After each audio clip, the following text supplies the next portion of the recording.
Hello students, இன்றைக்கி பார்க்க போகிற டாபிக் நியூக்ளியேஷன் அண்ட் கிறிஸ்டலைசேஷன். கிறிஸ்டலைசேஷன்னா என்னென்னா படிகமயமாக்கல் ஆகும். ஒரு லிக்யூடிலிருந்தோ அல்லது கேஸிலிருந்தோ சாலிடு மெட்டீரியலை பிரித்தெடுக்கிற முறைக்கு பெயர் crystallisation.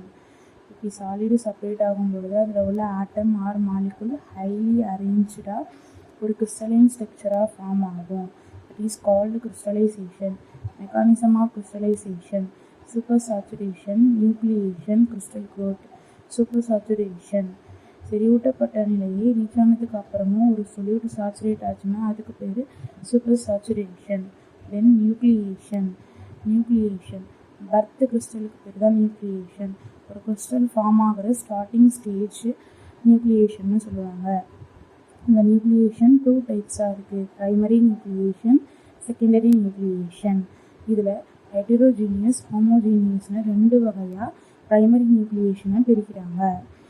Then methods of crystallisation: multi crystallisation, solution crystallisation, vapour phase crystallisation, freezing crystallisation.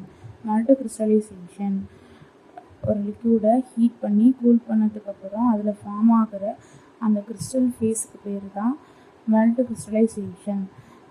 Solution crystallisation ஒரு லிக்யூடிலிருந்து சாலிடாக செப்பரேட் ஆகும்போது கிறிஸ்டல் ஸ்ட்ரக்சராக மேக் ஆகும். It is called solution crystallisation. Then gas crystallisation. கேஸை கூல் பண்ணும்பொழுது கிறிஸ்டலைன் ஸ்ட்ரக்சர் உருவாகி ஒரு கிறிஸ்டல் க்ரோ ஆகும். அதுக்கு பேர் vapour phase crystallisation. Freezing crystallisation லிக்விடை எடுத்துகிட்டு ஃப்ரீஸ் பண்ணும்பொழுது அது சாலிடாக கன்வெர்ட் ஆகும். தேங்க்யூ.